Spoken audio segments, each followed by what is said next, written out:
2020년 3월 26일 새벽예배 말씀으로 마가복음 10장 32절에서 52절까지 드라마 바이블로 들으면서 읽도록 하겠습니다. 예루살렘으로 올라가는 길에 예수께서 그들 앞에 서서 가시는데 그들이 놀라고 따르는 자들은 두려워하더라. 이에 다시 12 제자를 데리시고 자기가 당할 일을 말씀하여 이르시되, 보라, 우리가 예루살렘에 올라가노니 인자가 대제사장들과 서기관들에게 넘겨지매 그들이 죽이기로 결의하고 이방인들에게 넘겨주겠고, 그들은 능욕하며 침뱉으며 채찍질하고 죽일 것이나 그는 3일 만에 살아나리라. 세베대의 아들 야고보와 요한이 주께 나와 여짜오되, 선생님이여, 무엇이든지 우리가 구하는 바를 우리에게 하여 주시기를 원하옵나이다. 너희에게 무엇을 하여 주기를 원하느냐? 주의 영광 중에서 우리를 하나는 주의 우편에 하나는 좌편에 앉게 하여 주옵소서. 너희는 너희가 구하는 것을 알지 못하는도다. 내가 마시는 잔을 너희가 마실 수 있으며 내가 받는 세례를 너희가 받을 수 있느냐? 할 수 있나이다.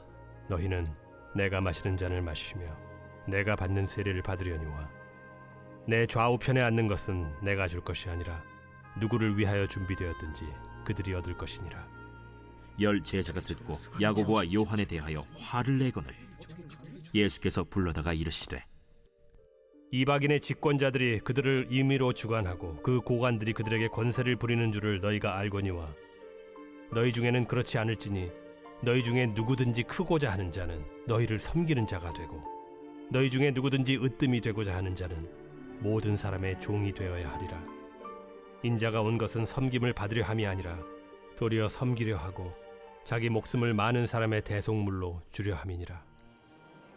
그들이 여리고에 이르렀더니 예수께서 제자들과 허다한 무리와 함께 여리고에서 나가실 때 디메오의 아들인 맹인 거지 바디메오가 길가에 앉았다가 나사렛 예수시란 말을 듣고 소리질러 이르되, 다윗의 자손 예수여, 나를 불쌍히 여기소서. 많은 사람이 꾸짖어 잠잠하라 하되 그가 더욱 크게 소리질러 이르되, 다윗의 자손이여, 나를 불쌍히 여기소서.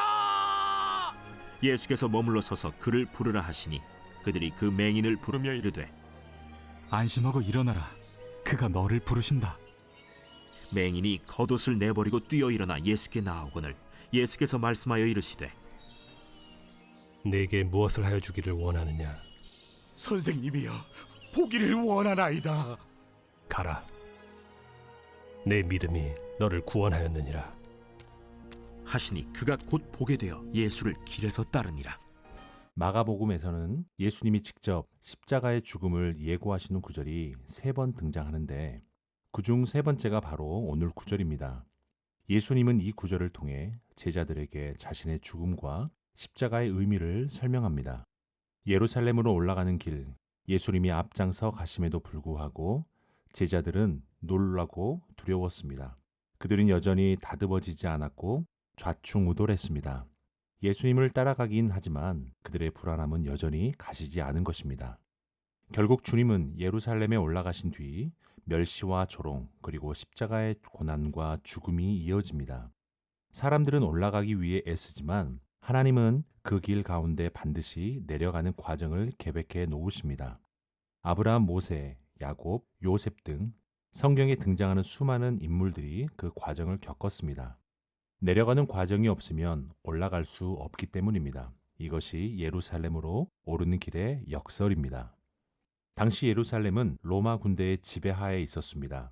그리고 자신들도 잘 지키지 않는 수백 가지의 율법으로 백성들을 옥죄던 위선적인 종교 지도자들이 판치던 시대입니다. 그런 시대 속에서 이스라엘 백성들은 고통당했고 죄악으로 마음이 무뎌질 대로 무뎌졌습니다. 그러나 예루살렘은 원래 그런 도시가 아니었습니다. 영광스럽고 위엄과 품위가 넘치던 곳이었습니다. 그런데 수백 년 세월을 거치면서 이토록 부패한 도시가 되어버린 것입니다. 주님은 권력과 압제와 같은 세상의 방식으로 승리를 쟁취하려고 하지 않으셨습니다. 주님은 이 세상에 어느 누구도 흉내낼 수 없는 방식을 택하셨습니다. 인자가 온 것은 섬김을 받으려 함이 아니라 도리어 섬기려 하고 자기 목숨을 많은 사람의 대속물로 주려 함이라 라고 말씀하십니다. 섬김, 그것이 예루살렘을 참되게 정복하시려는 예수님의 방법이었습니다. 영광의 면류관을 쓰기 위해 십자가를 지시는 것, 살기 위해서 죽는 것, 그것이 예수님의 방법이자 기독교 복음이 갖는 역설입니다. 그런 점에서 우리는 반성할 것이 하나 있습니다. 자꾸 부흥이라는 명목 아래 세상 방식을 흉내내려고 하는 것입니다. 크기 싸움에 매달리다가 정작 본질 싸움에서 패하는 형국입니다. 주님은 복음의 정수로 섬김을 이야기했음에도 불구하고 제자들은 지금 그들의 자리에만 관심이 있습니다. 하나는 오른편에, 하나는 왼편에 앉게 해달라 라고 야고보와 요한의 어머니의 치맛바람의 내용입니다. 그러나 예수님은 제자들에게 중요한 질문을 던집니다. 너희는 내가 마시는 잔을 마시고 내가 받는 세례를 받을 수 있겠느냐? 주님은 영광의 자리로 가기까지 어떤 절차와 과정을 겪어야 하는지를 암시하며 말씀하신 것입니다. 결국 야고보는 12 제자 중에서 제일 먼저 순교하게 되고 요한은 밤모섬에 유배되어서 가장 긴 인생을 살면서 주님이 걸으셨던 십자가의 길을 걷고 주님이 마신 죽음의 잔을 마시게 됩니다. 제자들은 처음에 그들의 말이 무슨 의미인지 제대로 알지 못했지만 이후 예수님의 십자가와 죽음과 부활 그리고 승천을 겪고 나서야 그들이 비로소 성령의 임재를 통해 주님의 말씀에 참 의미를 깨닫게 됩니다. 그리고 십자가의 길을 기꺼이 따라가게 됩니다. 사랑하는 새순회 성도 여러분, 성도는 죽기까지 낮아지신 예수님의 섬김으로 구원을 받았습니다.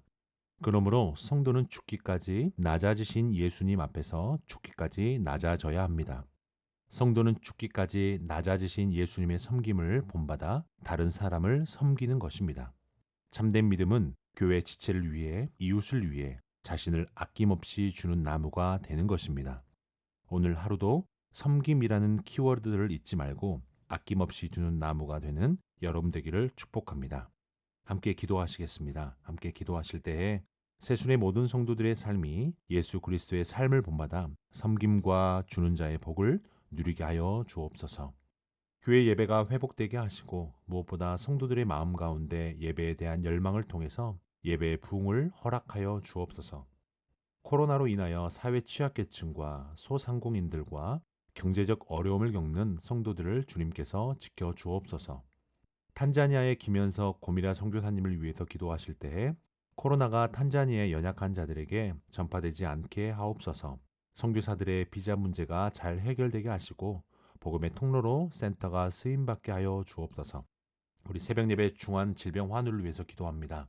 김인혜 집사님, 김광순 집사님, 김영자 권사님, 김성자 권사님, 김기석 집사님, 김찬준 집사님, 이명신 집사님, 이영미 집사님의 부친 이희효 성도님, 정공주 집사님의 모친 장금자 권사님, 유종숙 집사님의 모친 박영기 집사님, 김은숙 권사님 어깨 수술 후에 회복이 잘 될 수 있기를 함께 기도를 부탁드리겠습니다.